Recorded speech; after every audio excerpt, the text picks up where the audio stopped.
saran dari AWS. Jadi kita akan bahas ya. Pertama tentu saja satu kerangka kerja dari AWS yang disebut sebagai Well Architected Framework. Ya. Kemudian kita bicara tentang dua hal ya, reliability dan high availability. Kemudian kita bicara kembali ya, kita melihat kembali tentang rekomendasi dari AWS, tentang AWS Trusted Advisor. Ini kita sudah kenalan tentang dengan AWS Trusted Advisor beberapa sesi sebelumnya. Pada saat kita bicara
dan tentu saja nanti ada arsitek yang merancang, dan sama juga sih kalau kita bicara di cloud ya, cloud arsitek, apalagi kalau sudah bicara sistem yang besar, kita butuh arsitektur yang istilahnya bisa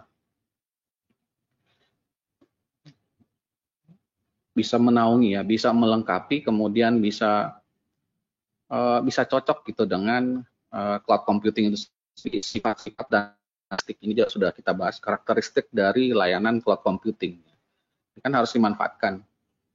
Jangan seperti yang bilang bahwa tidak bisa kita langsung transfer saja ya. Itu bisa dilakukan, misalnya kita ujuk-ujuk dari on-premise masukkan ke cloud computing tanpa ada perubahan arsitektur sama sekali, itu bisa dilakukan, possible. Ya, cuman ya kemungkinan kita tidak akan merasakan gitu keuntungan yang bisa kita dapatkan dibanding dengan on-premise ya. Jadi kita karena hanya mengikuti tren ya tinggal dipindahkan saja, sudah mengatakan ini sudah solusi dengan cloud computing. Padahal dari segi arsitekturnya mungkin masih pakai sistem di on-premise, tidak ada perubahan sama sekali. Itu jadi cloud arsitek tugasnya tadi bagaimana nantinya kita bisa merancang satu sistem yang bisa memanfaatkan karakteristik yang ada di cloud computing dibanding dengan on-premise, baik itu dari sisi biayanya, dari sisi performanya, dan memuatkan dari sisi keamanannya ya, tentu saja.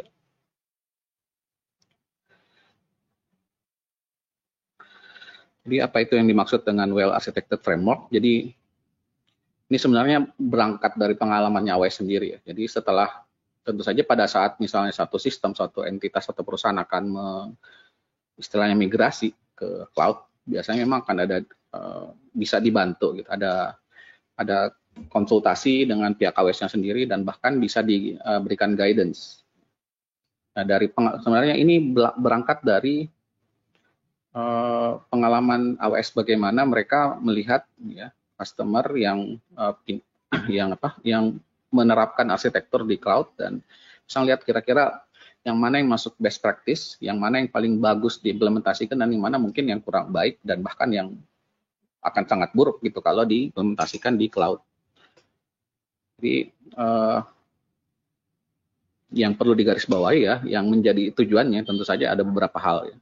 Kita ingin mendesain infrastruktur berdasarkan framework ini. Kita ingin yang aman, yang punya performa tinggi tentu saja, yang resilient dalam artian kalau ada permasalahan, kalau ada fault itu dia lebih toleran ya, lebih bisa masih tetap bisa beroperasi, atau kita bicara tentang availability juga sebenarnya di sini. Kemudian efisien, ya. Dan kita dari sisi biaya, dari sisi cost yang digunakan. Dan ini karena dia kerangka kerja biasanya itu pendekatan yang konsisten. Ya. Jadi, harusnya bisa diterapkan di berbagai tempat dengan hasil yang kurang lebih sama. Jadi best practice yang memang di-develop, yang dikembangkan dari pengalamannya di pengalaman di AWS pada saat mereview maupun membantu gitu mengembangkan arsitektur dari customer-nya. Nah, ini pilarnya ya, ada 5 pilar yang membangun framework ini. Ya. Mulai dari operational excellence, kemudian ada terkait dengan keamanan, reliabilitas, efisiensi dari performa, ya, dan tentu saja dari sisi cost ya, atau biaya, cost optimization. Dan di modul ini, jadi kita akan melihat satu persatu tentang kelima pilar ini. Ya. Tentu saja biasanya dari kita bicara tentang kalau framework biasanya akan ada framework ini akan punya pertanyaan yang menjadi pemandu.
Kita lanjut deh.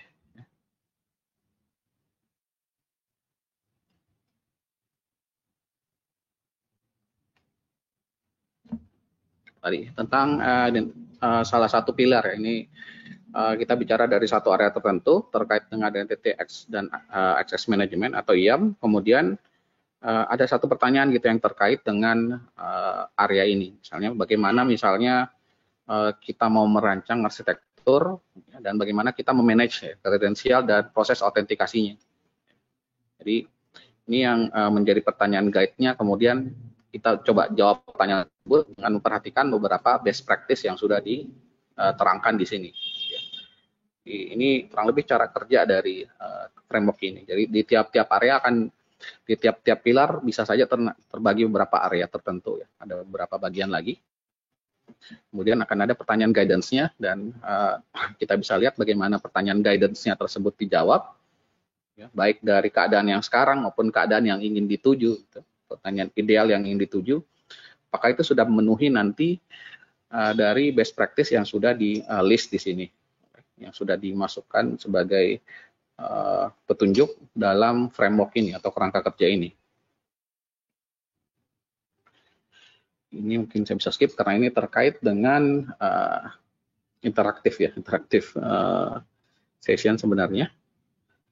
Bisa skip. Ada satu company fiktif ya, dia punya beberapa layanan dan nanti seharusnya sih setiap selesai satu sesi gitu, satu pilar kita bisa lihat ininya masing-masing dari tiap pilar tersebut apa sih kira-kira yang perlu dirubah atau apa yang perlu dilakukan perubahan agar memenuhi best practice dari pilar tertentu.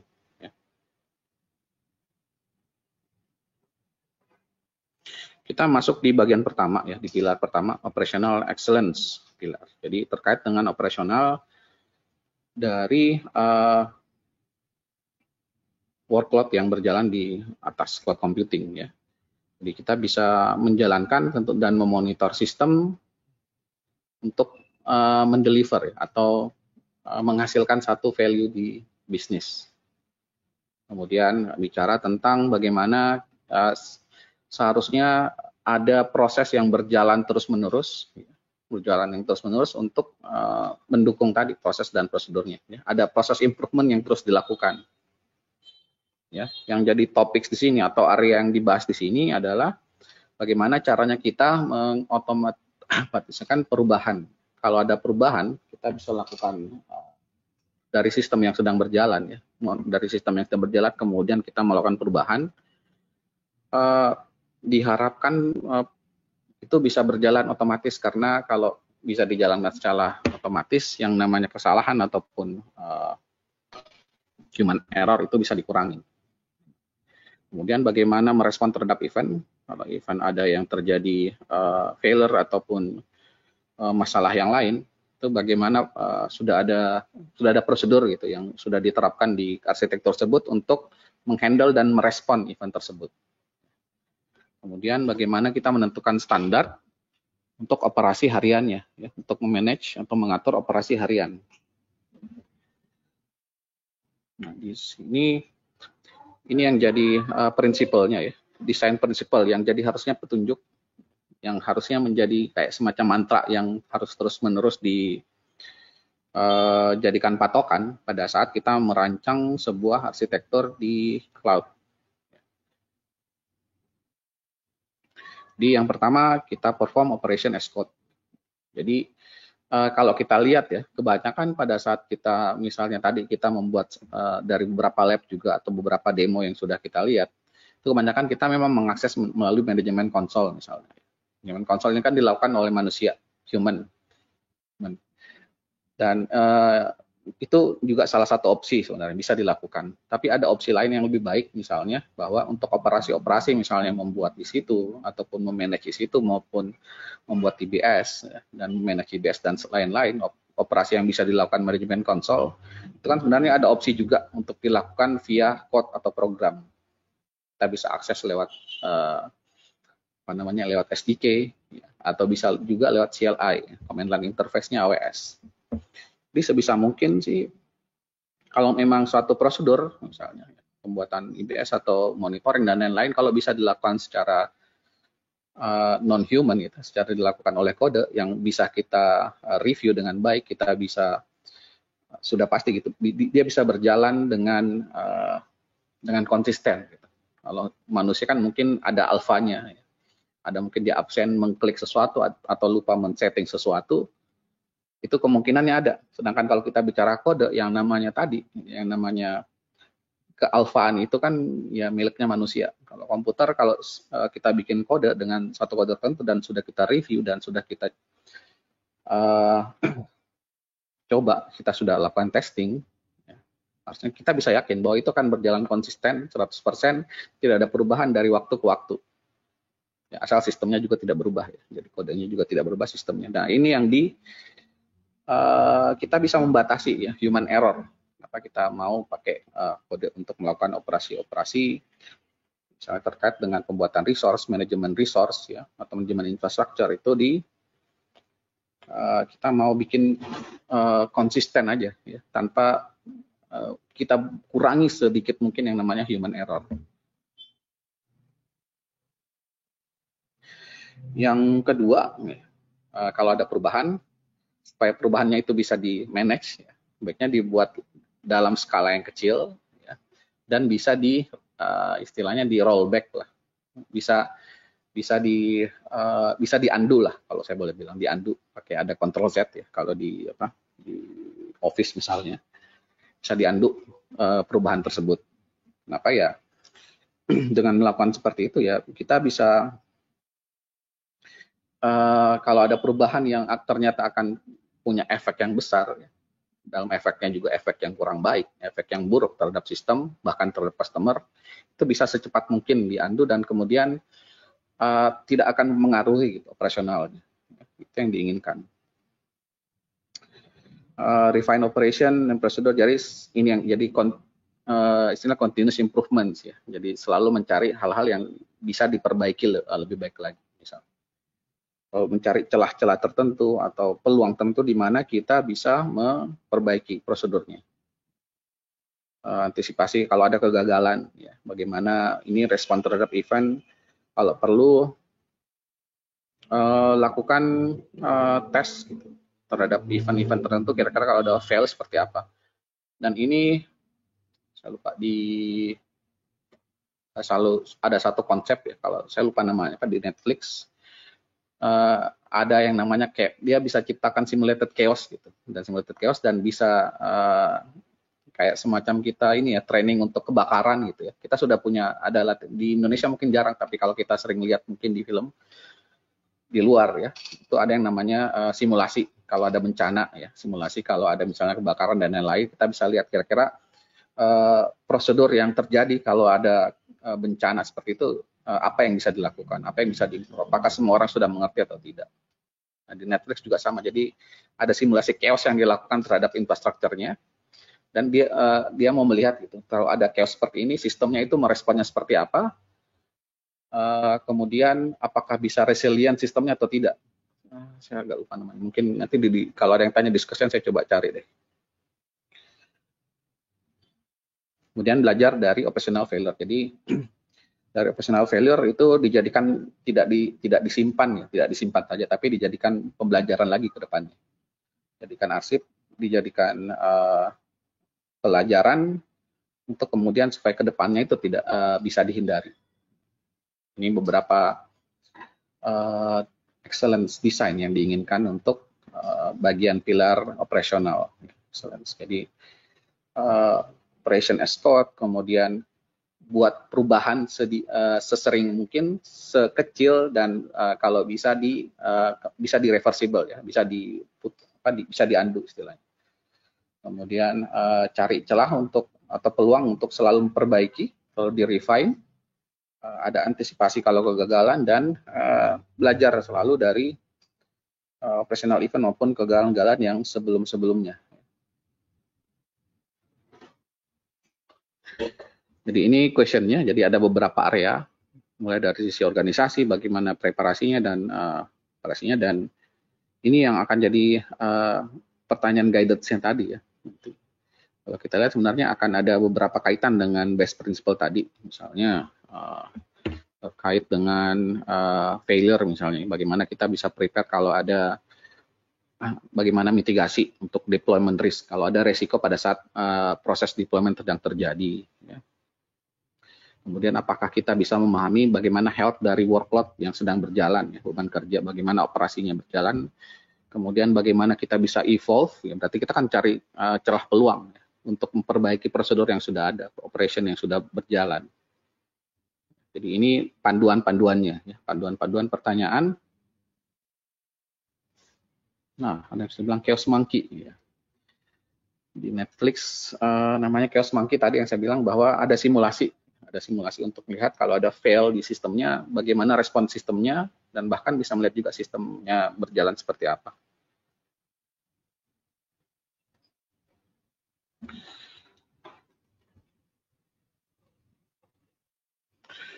Ini aktivitas, kita bisa skip ya. Kita langsung masuk aja ke security pillar. Di security pillar atau keamanan fokusnya ada untuk melindungi ya, melindungi informasi, melindungi sistem, melindungi aset, ya. Tapi tetap bisa mendeliver business value-nya ya tetap. Karena tujuan bisnis ya harus tentu saja memberikan value tertentu. Kemudian ada asesmen resiko dan strategi mitigasi yang diberikan. Topik yang penting di sini itu bagaimana kita menjaga integritas dan kerahasiaan data. Kemudian kita harusnya bisa ya melakukan atau memanage siapa yang bisa melakukan apa. Jadi kita lakukan otorisasi dan autentikasi dulu ya, siapa dulu dan bisa melakukan apa. Itu di otorisasi. Kemudian melindungi sistem dan ada kontrol gitu untuk kalau ada event-event yang terkait dengan keamanan, apakah ada intrusi, apakah ada DDoS dan lain-lain, kita sudah punya kendali untuk melakukan deteksi terhadap event keamanan ya, kejadian-kejadian yang terkait dengan keamanan.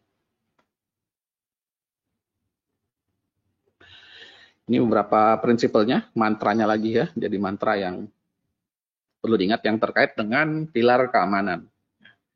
Strong Identity Foundation. Jadi ini sebenarnya terkait dengan list list privilege ya, principle of list privilege. Jadi memberikan hak akses seminimal mungkin untuk entitas tertentu, untuk objek tertentu melakukan fungsinya saja, tidak lebih. Tentu saja tidak boleh kurang ya supaya dia bisa melaksanakan aksi. Jadi secukupnya aja diberikan privilege. Kemudian ada yang namanya separation of duty, jadi dipisahkan antara tiap-tiap entitas kerjanya apa, dan tentu saja akan berbeda dari sisi dari sisi otorisasinya juga. Ya. Kita bikin privilege, ya, manajemen untuk privilege itu tersentralisasi dan kita bisa manfaatkan ya. Sudah ada service IAM bisa buat jadi tentu saja digabungkan misalnya dengan AWS organization. Ya. Jadi semuanya bisa kita lakukan secara terpusat. Enable traceability. Ya, jadi ini juga diperlukan ya. Jadi kita perlu monitor, kita tentu saja akan ada audit terhadap environment atau infrastruktur kita. Kita perlu pakai log dan metrik-metrik untuk melihat ya, bagaimana sistem itu sedang berjalan seperti apa, dan ini juga tools-nya sudah disediakan ya. Kita bisa pakai tadi ada tools di AWS juga untuk misalnya melihat satu akun tertentu itu melakukan apa. Kalau kita bicara CloudWatch kan itu kita bicara tentang metrik dari resource-nya, apa yang sedang terjadi di satu resource. Misalnya bagaimana kalau di situ bagaimana penggunaan CPU-nya, CPU usage-nya, kemudian bagaimana performa di jaringan di situ tersebut dan lain-lain. Itu yang terhadap resource-nya. Tapi kalau kita bicara satu lagi yang namanya CloudTrail, itu kita bicara tentang person-nya sendiri atau akun tertentu. Apa yang dilakukan akun tertentu di suatu resource tertentu, apakah dia menghapus, apakah dia membuat, ataupun yang lainnya, atau merubah konfigurasi, itu akan semuanya bisa di-trace di CloudTrail. Security di semua layer, ya, di semua lapisan. Kalau ada opsi keamanan yang bisa dilakukan pada satu layer tertentu, mau itu di layer di tingkat instance ya, misalnya di level instance, di level storage, di level apalagi di level jaringan, itu sebaiknya bisa diimplementasikan. Jadi di bagian edge networknya, di bagian VPC, di bagian subnet, load balancer, di instance, di operating system, bahkan sampai di level aplikasi. Kalau ada opsi keamanan yang bisa diimplementasikan di sana, sebaiknya bisa diimplementasikan. Jadi semua layer itu akan ada lapisan keamanannya masing-masing. Jadi akan memberikan keamanan yang lebih baik gitu, dibanding kita cuma terapkan di satu layer atau di beberapa layer saja.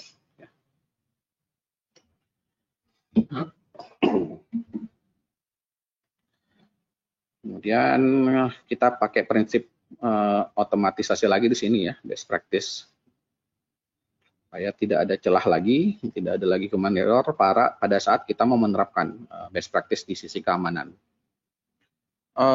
Data diproteksi sebisa mungkin baik pada saat dia proses transit ataupun pada saat proses memang dalam at rest ya, dalam storage. Di enkripsi itu juga sudah sama, sudah ada opsi yang bisa didapatkan, terutama kalau kita gunakan layanan storage di AWS yang semuanya mendukung, baik itu di enkripsi pada saat dia transit, ada pengiriman data, kemudian pada saat bahkan tersimpan juga. Keep people away from data, sama untuk mengurangi human error lagi. Nah, manusia tempatnya salah ya. Kita mau mengurangi human error tadi. Ya. Kemudian sama terakhir kita bikin juga preparasi atau persiapan untuk kalau ada event-event yang terkait dengan keamanan. Ini pertanyaan guidance-nya, jadi mulai dari ada beberapa bagian ya. Kalau kita lihat ada area-area tertentu juga, area-area security keamanan secara umum, kemudian terkait dengan IAM, ya. Bagaimana kita mendeteksi ya, kalau ada security event, bagaimana kita proteksi infrastrukturnya ya. Kalau kita bicara network resource-nya kita bagaimana diproteksi, compute resource-nya bagaimana diproteksi, data proteksi sendiri ya. Dan incident response ya. Kalau ada memang sudah terjadi security event, bagaimana antisipasinya, bagaimana responsnya, dan bagaimana kita bisa recover di sana, bagaimana kita pulih dari insiden keamanan tersebut.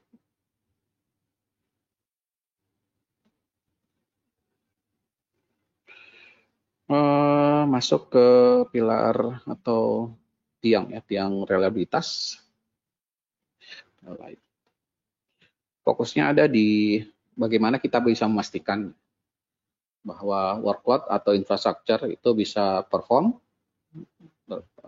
sesuai dengan fungsinya, ya, dengan benar dan konsisten ketika memang diperlukan gitu, atau memang sedang diharapkan. Jadi kalau dia diharapkan untuk melakukan komputasi, ya dia bisa lakukan komputasi tanpa misalnya tiba-tiba infrastrukturnya ngambek atau terjadi fail. Kita bisa pastikan bahwa meskipun ada fail atau apapun di suatu misalnya AZ, ya, kita bisa ada support, misalnya kita pakai sistem multi AZ. Topiknya yang jadi kunci di sini adalah bagaimana kita mendesain distributed system, sistem terdistribusi. Nah, kita bisa membagi beban, bahkan bisa menghandle beban tertentu kalau misalnya ada suatu bagian yang sedang mengalami kegagalan atau fail. Bagaimana planning untuk recovery dan bagaimana menghandle kalau ada perubahan. Yang jadi topiknya, sedangkan mantranya, prinsipalnya yang perlu diperhatikan, yang perlu selalu diingat pada saat merancang adalah kalau bisa dirancang sistemnya ya untuk recover secara otomatis dari suatu kegagalan, itu sebaiknya dimanfaatkan kalau memang bisa dirancang seperti itu. Dan ini pun sudah disupport kan oleh dengan karakteristik cloud computing, terutama dengan global infrastrukturnya AWS, ini sangat dimungkinkan untuk bisa dilakukan. Saya handle karena sudah di setup sedemikian rupa infrastrukturnya, mulai dari data center, kemudian naik ke AZ ya, kita bisa pakai multiple AZ, bahkan kalau mau kita bisa pakai multiple region juga untuk bisa recover ini. melakukan pengujian terhadap kalau kita sudah siapkan prosedur untuk recovery, ya, kita lakukan proses pengujiannya juga ya, untuk mengetahui apakah benar-benar bisa recover dengan baik. Ya.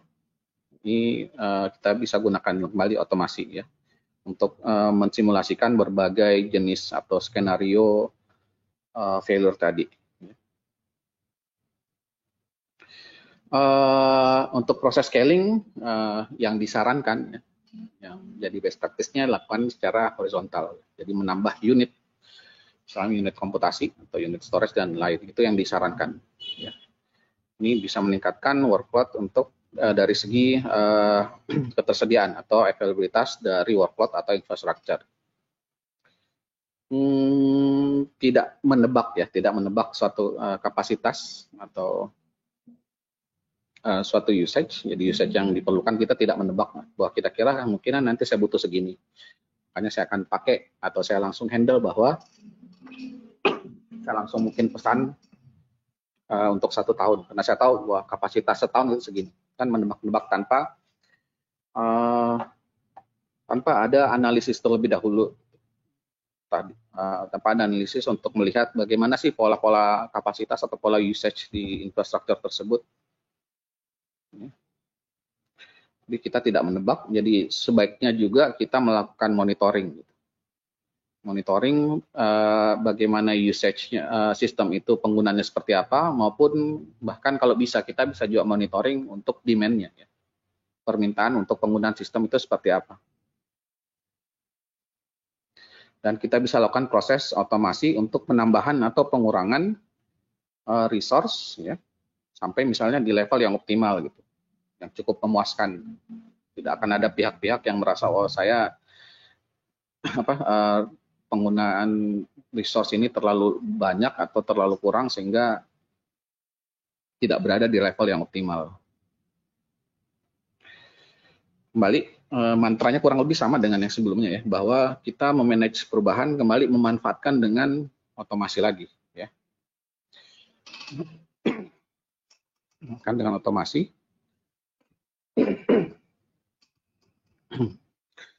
masih untuk membuat perubahan di infrastruktur ini juga sudah ada tools atau service, salah satunya ada yang namanya CloudFormation. Mungkin akan dipelajari di level selanjutnya ya, di level arsitek ataupun ada yang mengambil DevOps dan lain-lain yang disebut sebagai CloudFormation, di mana kita bisa membuat kita bisa mengotomatisasi misalnya dari segi infrastruktur, perubahan di infrastruktur, bahkan pembuatannya pun bisa dibikin dalam bentuk kode. Kalau sudah dalam bentuk kode tentu dengan mudah kita bisa lakukan proses otomatisasi dan bahkan kita bisa lakukan ada perubahan gitu. Berarti kan kita seolah-olah kita cuma melakukan perubahan terhadap kodenya dan itu bisa di-track gitu. Kayak versioning dan lain-lain yang sudah matang kalau kita bicara di source code kayak GitHub dan lain-lain itu bisa dipakai prinsipnya. Jadi itu mantra untuk reliabilitas ya. Kemudian kalau bicara tentang area-areanya serta panduan-panduan pertanyaannya mulai dari foundation, kemudian arsitektur terkait dengan change management dan failure management ya, bagaimana kita backup data ya. Backup datanya seperti apa, bagaimana kita mengisolasi kalau ada suatu fault di suatu bagian tertentu ya, bagaimana kita protect yang lain. Bagaimana mengetes reliabilitas dan bagaimana perencanaan terhadap disaster recovery. Ini panduan-panduan pertanyaannya. Oke. Kita bisa lanjut ke performance efisiensi ya. Di performance efisiensi fokusnya ada di penggunaan computing resource-nya maupun IT resource secara efisien. Tidak mubazir dalam menggunakan resource tadi, ya. Meskipun kita bisa dengan mudah provision atau dibuat dengan elastik, dengan ada computing itu bisa mudah diadakan, ya. Tetap aja kita punya batasan tertentu supaya penggunaannya itu bisa efisien sesuai dengan requirement dari sistem dan tentu saja kalau ada perubahan dari sisi demand maupun teknologinya yang berkembang. Yang jadi key topics-nya, topik kuncinya pemilihan jenis resource ya. Kan kita sudah lihat kayak di komputasi misalnya ya. Komputasi itu kan ada banyak sekali pilihan komputasi yang kita bisa pilih, kita bisa gunakan. Mulai dari situ, kemudian ada Lambda, kemudian kita juga bisa manfaatkan kontainer ya, dengan berbagai macam opsinya. Nah, itu yang menjadi concern juga bagaimana milih yang tepat. Misalnya tidak ikut-ikutan bahwa oh yang lain perusahaan lain banyak pakai Lambda, ternyata kalau semuanya pakai kontainer, saya juga harus pakai kontainer. Padahal mungkin belum tentu cocok itu dengan workload-nya dia. Mungkin lebih cocok pakai EC2 atau mungkin lebih cocok pakai Lambda saja. Jadi harus dipilih dengan tepat sesuai dengan analisa dari kebutuhan. Ini kan bisa berbeda-beda ya dari satu entitas bisnis atau perusahaan dengan yang lain. Performance di monitoring, mari kita lihat sejauh mana apakah sudah sesuai atau workload-nya itu terlalu tinggi atau workload-nya itu terlalu rendah, tidak optimal, dan kita bisa lakukan penyesuaian lagi dari situ. Kemudian decision to maintain business efficiency untuk pada saat bisnis itu evolve ya, atau berubah. Kemudian yang jadi mantranya ada beberapa mantra untuk terkait dengan performance efisiensi. Jadi teknologi dikonsum sebagai service. Kita bisa pakai tanpa harus kita melakukan fokus untuk misalnya untuk belajar dari suatu teknologi baru ya, advanced teknologi, kita bisa konsum saja sebagai service dan kita bisa fokus gitu ke core bisnisnya ya, tanpa perlu misalnya saya perlu belajar misalnya NoSQL ya, saya perlu belajar transcoding, saya perlu belajar machine learning. Padahal kalau ada service-nya sudah tersedia dan kita bisa konsum saja sebagai service, ya tidak terlalu banyak itu resource atau fokus yang diarahkan ke sana. Hanya untuk belajar tentang teknologinya dulu, tapi core produknya sendiri tidak jadi fokusnya, tidak jadi in fokus, tidak jadi pusat perhatian utamanya ya. Meskipun dia pakai teknologi terbaru, kalau tidak dia fokuskan ke bisnis, ke core produknya ya sama aja tidak pengembangannya tidak akan optimal di perusahaan atau bisnis tersebut. Go global in minutes, bagaimana kita bisa deploy sistem di multiple kita bisa menempatkan region-regions yang ada di AWS untuk bisa mencapai belahan dunia manapun dalam hitungan menit. Kemudian yang juga disarankan di sini adalah serverless arsitektur. Kalau bisa dan cocok dengan sistemnya, bisa manfaatkan serverless arsitektur. Kemudian eksperimen bisa dilakukan dengan mudah saja di dalam AWS. Kita bisa provision service infrastructure dengan hitungan menit tadi ya, hitungan detik. Kita sudah bisa bikin di situ, kita bisa bikin database dan lain-lain, dan bisa lakukan eksperimen di sana. Ya. Kita bisa testing mungkin kalau pakai instance seperti ini ada efeknya atau tidak, kalau pakai storage seperti ini ada efeknya atau tidak, dan seterusnya. Bisa dengan mudah dilakukan di atas cloud computing. Mechanical sympathy, kita istilahnya saya bicara tentang pendekatan teknologi untuk cari yang terbaik aja untuk sesuai dengan yang ingin kita capai. Misalnya data, kita pertimbangkan jenis data aksesnya seperti apa, ya, model-model pengaksesan datanya seperti apa. Ini nanti jadi pertimbangan kita misalnya pada saat memilih sistem yang tepat atau jenis-jenis yang tepat, misalnya dari sisi database ataupun dari storage. Jadi belajar dari misalnya pattern-pattern atau pola-pola saat kita mengakses data, karena kita bisa memilih bahwa saya cocoknya pakai database tipe ini dengan performa sekian dan lain-lain, atau storage misalnya saya pilih S3 atau saya pakai IBS atau FS, ya tergantung kan dari pola akses datanya seperti apa. Ini salah satu contoh gitu dari yang disebut mechanical sympathy. Ini beberapa mantra untuk performance efisiensi. Sedangkan yang jadi guidance question-nya dan beberapa area-area yang terkait dengan performance efisiensi, mulai dari seleksi, bagaimana kita melakukan review, tentu saja ada monitoring, dan trade-off. Jadi bagaimana memilih arsitektur dengan performa terbaik, kemudian kita memilih bagaimana kita memilih compute solution-nya, bagaimana kita pilih storage solution-nya. Ya. Ini kan kalau kita bicara di cloud computing di AWS itu ada beragam macam, beragam dari sisi compute beragam, dari sisi storage juga ada beragam pilihan, dari sisi database juga ada macam-macam pilihannya ya. Termasuk juga networking. Misalnya kita punya beberapa opsi, kita bisa mengimplementasikan arsitektur dengan lebih dari satu opsi, lebih dari satu pilihan. Ya, ini yang perlu ditentukan yang mana yang paling cocok dengan kebutuhan bisnisnya sendiri.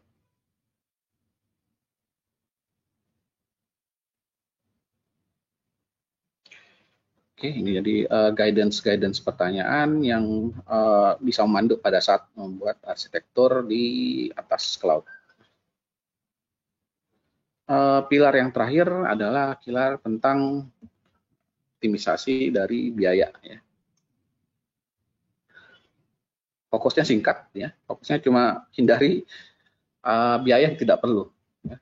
Singkat ya. Tadi kan panjang-panjang kalau yang pilar-pilar, kalau yang cost optimisasi singkat aja. Kalau ada biaya yang tidak perlu, ya udah jangan diambil atau dihindari. Jadi untuk mencapai itu ada beberapa yang harus jadi diperhatikan, mulai dari kita bisa memahami, kemudian kita bisa kontrol di mana money ataupun cost biaya itu sebenarnya dihabiskan ya, pada saat kita menggunakan. Kita ada beberapa service juga yang kita bisa manfaatkan. Saya bilang kita ada billing dashboard sudah ada, kemudian cost explorer juga kita bisa lihat ya, termasuk untuk budget juga kita bisa lakukan.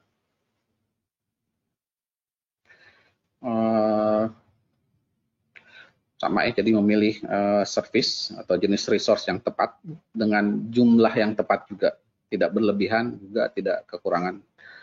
Kemudian analisa spendingnya dalam waktu-waktu tertentu secara, kalau bisa secara reguler, secara rutin. Ini sama kembali ke billing dashboard, kita bisa lihat bagaimana penggunaan beberapa bulan terakhir ya, yang mana yang paling banyak penggunaannya dan seterusnya, itu kita bisa analisa semuanya di service billing ini. Jadi proses scaling untuk memenuhi kebutuhan bisnis tanpa harus overspending, tidak perlu boros. Mantranya yang jadi prinsipalnya kemudian adalah Cloud Financial Management. Jadi perlu ada tim bahkan atau organisasi yang sudah memahami bagaimana financial atau spending dan cost di cloud itu seperti apa.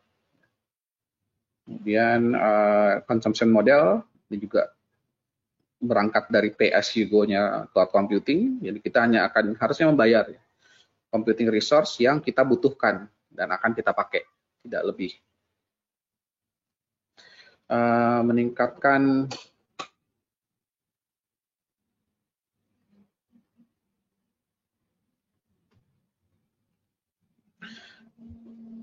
kemudian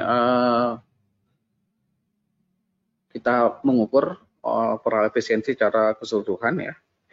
Kita lihat bagaimana cost-nya, bagaimana output bisnisnya dari infrastruktur yang ada, dan biaya yang diperlukan untuk mengenable tadi, ya, mengenable workload business value tersebut. Ya. Untuk bisa kita lihat apakah kita bisa melakukan peningkatan dari sisi output-nya nanti, atau ya tentu saja entah kita meningkatkan output atau kita bisa tarik dari sisi cost-nya, diturunkan lagi atau direduce lagi cost-nya. Jadi heavy lifting ya dari sisi AWS sudah ditangani sebenarnya untuk heavy lifting terkait dengan untuk untuk racking server ya, bikin racknya, manajemen racknya, kemudian stackingnya seperti apa, sampai powering server itu itu semua dihandle kan sekarang, sudah dihandle oleh provider cloud computing, misalnya AWS.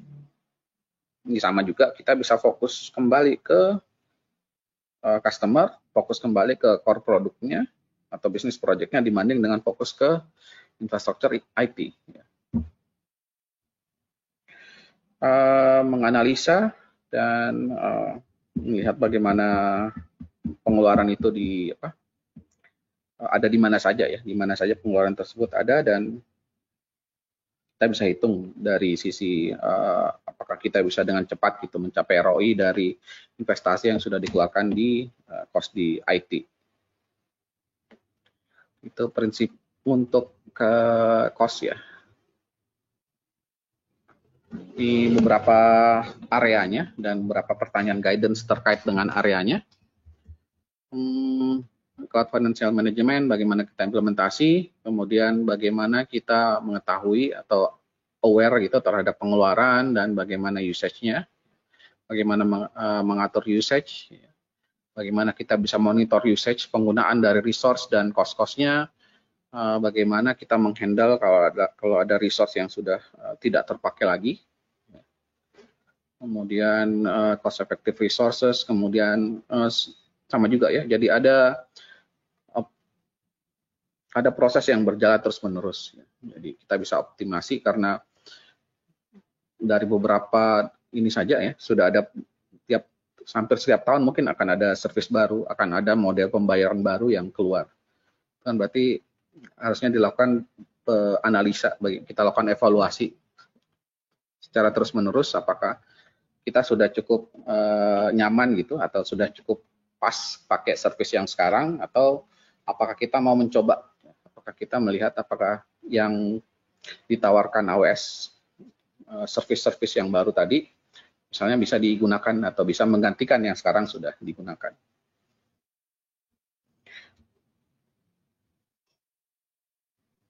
Oke, begitu AWS Well Architected Tool. Intinya sih yang ingin dilakukan adalah kita review dari infrastruktur yang sekarang dan bagaimana sebenarnya yang menjadi best practice di AWS sendiri. Kita punya akses ke knowledge, kita bisa lihat yang digunakan oleh AWS Architect seperti apa. Ini kalau kita lihat sebenarnya, coba lihat ya. Kalau lihat di dokumentasi, ya, ini ada dokumentasi tentang terkait dengan Well Architected Framework ini, bisa dibaca, dan kalau mau coba ada beberapa, ada lab-nya juga yang bisa dicoba di sini. Saya coba buka. Ada yang namanya AWS Well Architected Labs ya. Jadi ada beberapa lab yang kita bisa coba untuk lihat dari 5 pilar ini, operational excellence, security, dan lain-lain dan seterusnya. Ini kita bisa lihat bagaimana sih implementasinya gitu. Bagaimana implementasinya atau bagaimana yang dimaksud dengan best practice di tiap-tiap pilar ini.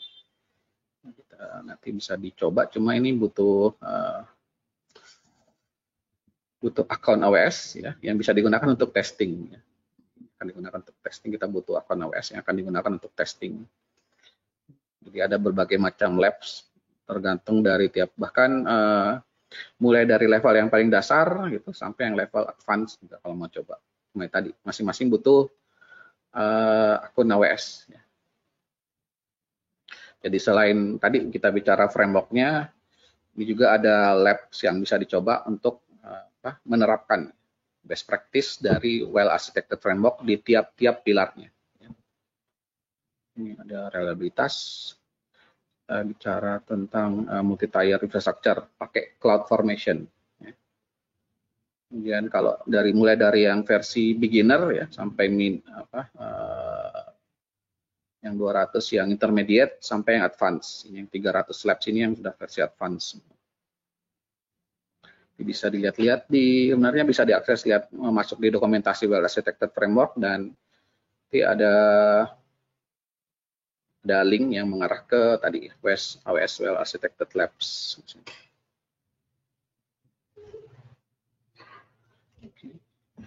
Di 5 pillar tadi.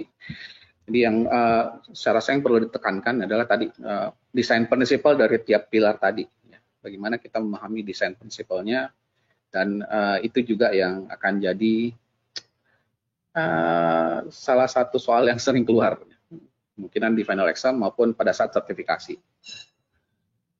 Sering-sering aja dibaca dan dipahami desain prinsipal dari tiap-tiap pilar utama.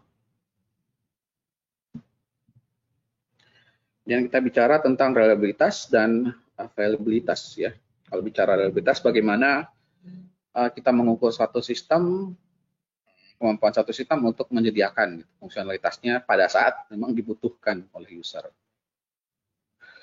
Dan satu sistem yang bisa banyak komponen hardware, software maupun firmware misalnya. Jadi ini kalau mungkin agak berbeda ya. Kalau mungkin ada yang sering dengar MTBF. MTBF itu biasanya kalau di suatu hardware atau suatu sistem ya, mean time before failures. Di sini agak sedikit berbeda definisinya, between failures. Jadi sebelum mean time atau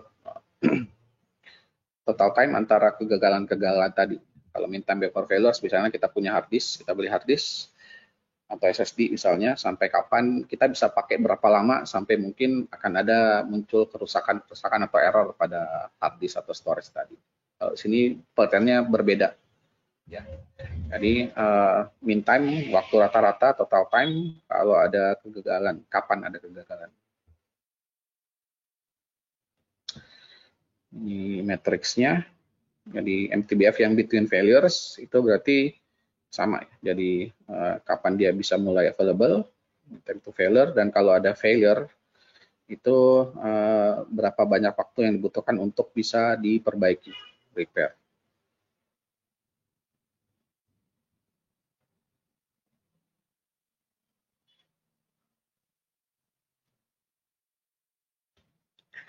Di ini availabilitas kita hitungnya dari normal operation time, ya, kapan dia beroperasi secara normal, per total time-nya secara keseluruhan. Jadi ada waktu mungkin pada saat dia ada fail-nya dan tidak bisa digunakan, ditambah dengan normal operation time itu yang jadi total time-nya. Juga kemarin kita sudah bicara ya, ada yang 99, ini 5 nines, ya, ada 5 9-nya ada 5, 5-nya.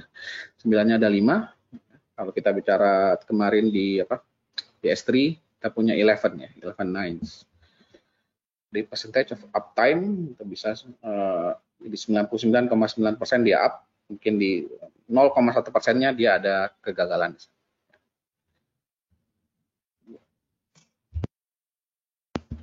Jadi high availability, kalau dia kita bisa handle with kalau ada pengurangan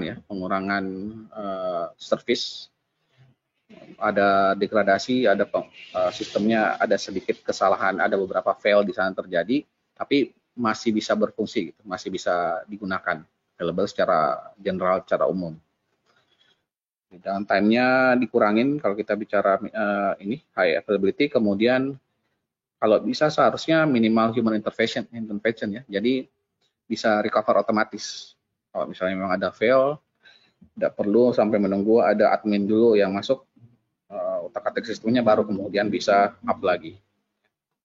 Kalau bisa up secara otomatis itu tentu saja mendukung yang namanya high availability. Ini tiers-nya ya, tingkatan-tingkatannya, dan kita bisa lihat efeknya gitu. Bagaimana efeknya dalam jangka waktu misalnya 1 tahun. Mungkin kita sudah anggap bahwa 99% itu sudah cukup bagus. Ya. Tapi kalau kita per tahun itu terjadi ada disruption, ada fail di sana, dia tidak ada service-nya down, jadi 90% adalah sekitar 3 hari 15 jam ada masalah di sana. Itu kan kalau dalam hitungan tahun, itu hitungan waktu yang cukup lama. Kalau untuk yang untuk service-service yang kritikal ya, itu berefek sekali. Bahkan hitungan jam itu juga masih terlalu lama untuk bilang 3 hari jam ya, bahkan 52 menit juga itu masih terlalu lama ya. Makanya sistem kayak seperti ATM ya, transaksi ATM itu hanya diperbolehkan itu down-nya mungkin kita 5 menit dalam 1 tahun. kemudian online commerce ya, atau point of sale dalam setahun ya bahkan hitungan jam saja, ya, 4 jam saja dia diharapkan tidak up. Ya.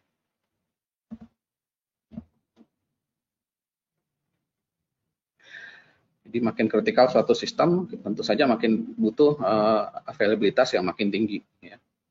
Bahkan kalau bisa mendekati 100% atau bahkan 100% lebih baik. Cuma kan belum ada sistem yang bisa mengklaim dirinya gitu, kan bisa up to 100%, 100% of the time.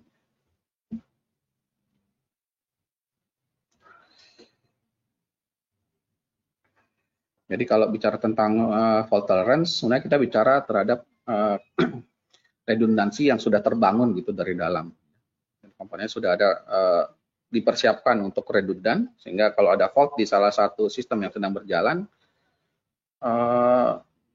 backupnya itu bisa otomatis recover, bisa cover kembali. Nah, itu sudah built-in di dalam kalau kita bicara fault tolerance. Bicara skalabilitas, kita bisa meningkatkan kapasitas tanpa harus mengubah desain. Ya.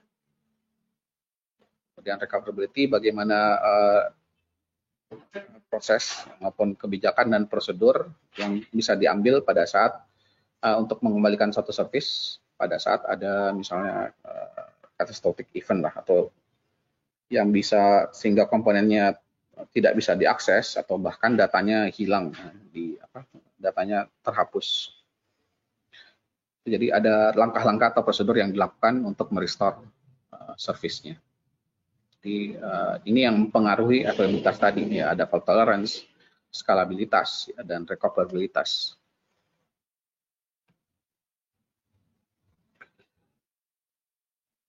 Oke, jadi tadi yang bisa diambil dari sini tadi terkait dengan reliabilitas, ya. Jadi, sejauh mana sistem kita bisa menyediakan fungsinya, ya, bisa berfungsi pada saat memang dibutuhkan. Artinya dia bisa reliable, ya. Pada saat ingin digunakan, pada saat akan digunakan, ya dia bisa berfungsi sesuai dengan fungsionalitasnya. Kemudian availabilitas konsepnya agak sedikit berbeda, ya. Seberapa banyak ya uptime pada saat itu sistem bisa beroperasi dengan normal, dengan benar, yang diharapkan dibandingkan dengan total time secara keseluruhan. Dan faktor-faktor yang mempengaruhi tadi yang bisa meningkatkan availabilitas, mulai dari fault tolerance, kemudian apakah bisa lakukan scaling, dan proses recover-nya, ya, apakah bisa di recover secara sudah ada prosedur dan langkah-langkah untuk merecover suatu service. Ini tidak sempat dibahas, ya. Jadi untuk desain suatu infrastruktur atau workloads atau aplikasi itu kita bisa rancang memang secara highly available, ya. Tapi ya tadi ada trade-off yang pasti terpakai di sana, adalah dari sisi cost, dari sisi biaya.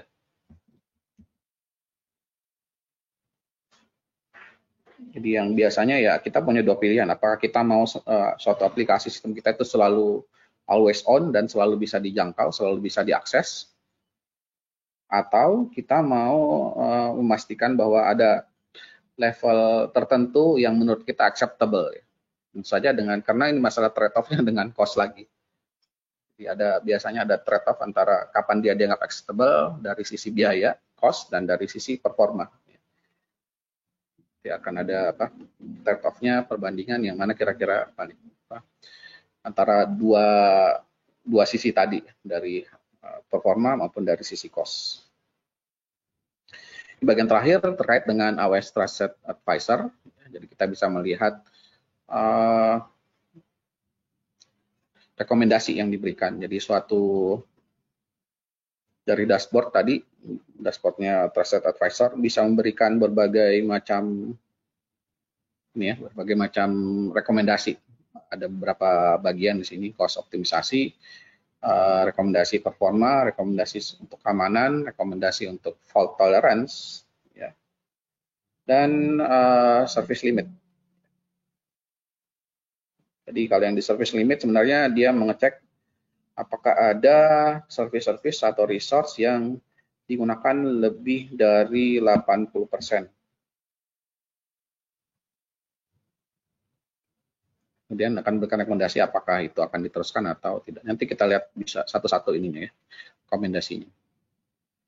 Ini dashboardnya. Kemudian kalau kita lihat rekomendasi, ada beberapa rekomendasi ini dari sisi keamanan misalnya ya.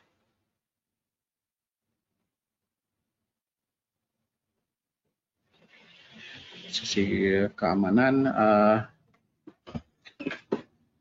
MFA jadi multi-factor authentication. Jadi multi-factor authentication memang diharapkan untuk diaktifkan, terutama di root account terutama ya. Harus diproteksi, kalau bisa tadi ya, kalau bisa layer keamanan yang ditambah ya sebaiknya ditambah. Apalagi kalau yang kritikal seperti di root account ini. Kebijakan untuk password IAM ya. Sebaiknya di-enable.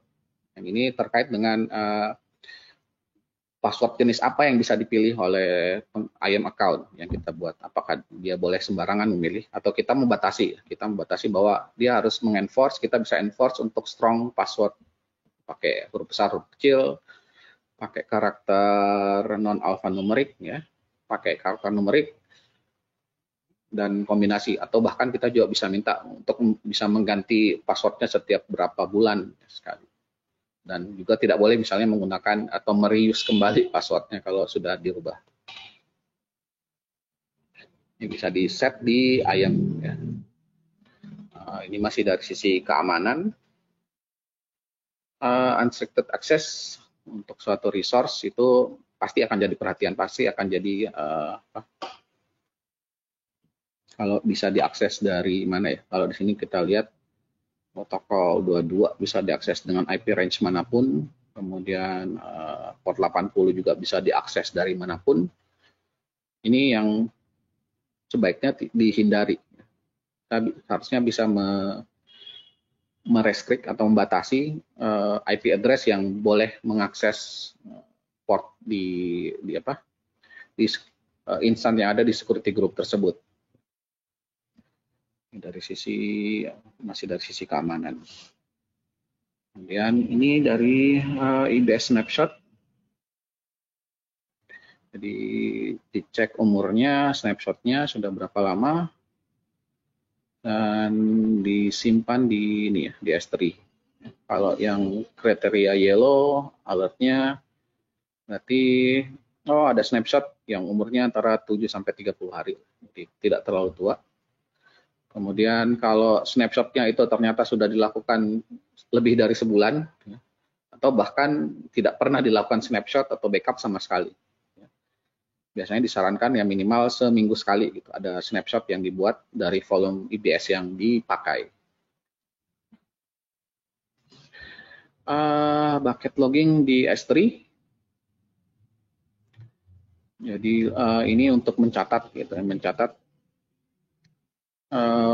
penggunaan atau usage pattern atau user dari sebuah bucket. Jadi sebaiknya dengan mengaktifkan logging semuanya akan dicatat.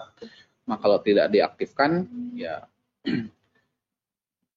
ada beberapa implikasinya juga. Disarankan sih untuk mengaktifkan bucket logging di semua bucket ya, di sebagian besar bucket yang dipakai. Oke, jadi itu beberapa